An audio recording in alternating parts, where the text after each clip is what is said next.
Hare Krishna and welcome back to the Sriman Narayaneeyam sessions. So let's continue with the Kaliya episode. In the last session we saw how the serpent King Kaliya came to dwell in the waters of the Yamuna or the river Kalindi. Okay, now today we'll do chapter 55 which describes Krishna's dance on the 1,000 hoods of the serpent King Kaliya. Let's read the first shloka or the first verse. Okay. अथवारिणि घोरतरं फणिनं प्रतिवारयितुं कृतधीर्भगवन् द्रुतमारिततीरगणीपतरुं विषमारुतशोषितपर्णचयम्.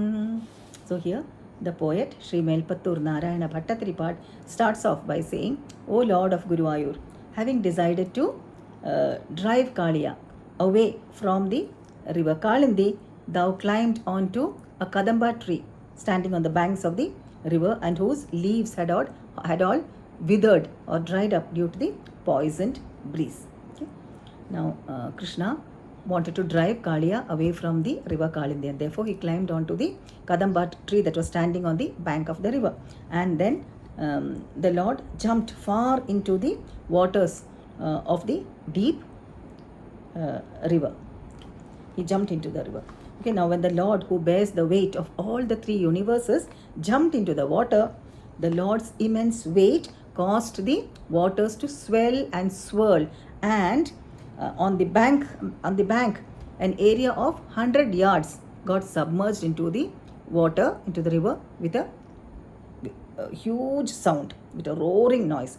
Now this loud roar, which extended in all directions, disturbed and angered the snake who was dwelling in the river. Okay, now King Kaliya was blind with anger and came out of the river and rushed towards Krishna.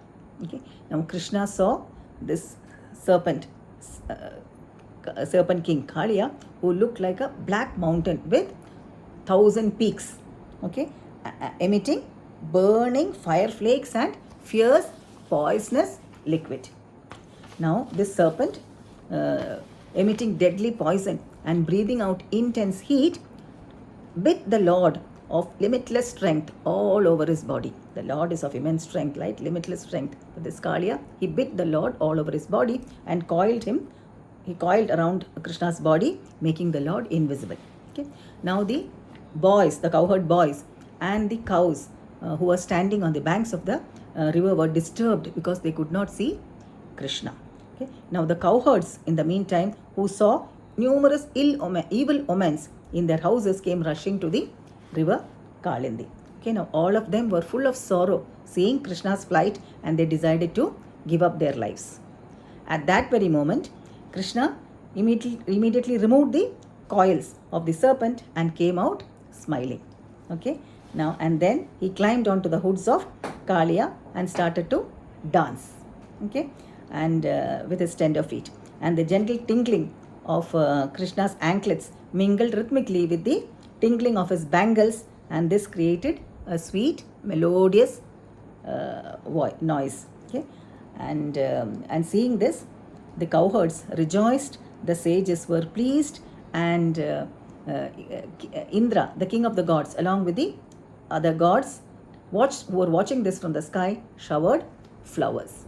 Okay, and the poet Sri Melpattur Narayana Bhattatripat winds up this chapter by saying, O Lord of Guruvayur, such that thou art, please save me from this severe illness. Okay, now in the next chapter, that is chapter 56, the Lord blesses Kaliya. We'll see that very soon. We'll stop here now for the time being. Thank you for watching, and Hare Krishna.